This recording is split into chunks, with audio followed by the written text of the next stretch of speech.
কিন্তু স্ট্যান্ড দিয়ে করলে সবাই মনে করে যে একটা ইয়া করে ব্লগার বা হয় নাকি একসাথে হয়। স্ট্যান্ডটা আছে, পাশে আছে আর কি। ও ঠিক আছে। কেউ আছে নাকি এখানে? কেউ আছে? আচ্ছা। সো একটু আগে আমার একটা দাদুর সাথে কথা হয়েছে অ্যান্ড উনি জিজ্ঞেস করলো যে এটা কি ক্যামেরা সম্পর্কে বিস্তারিত ওনাকে বললাম।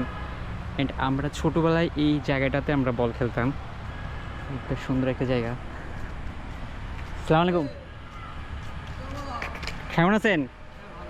অনেকদিন পর আঙ্কেল, অনেকদিন পরে এখানে আসলাম, একটু ভিডিও টিডিও করতেছি। মানে আগের মতো নাই সব কিছু, আগের মতো নাই, পরিবর্তন হয়ে গেছে। ইয়া কথা আমার ইয়া আঙ্কেল আছে। আসসালামু আলাইকুম।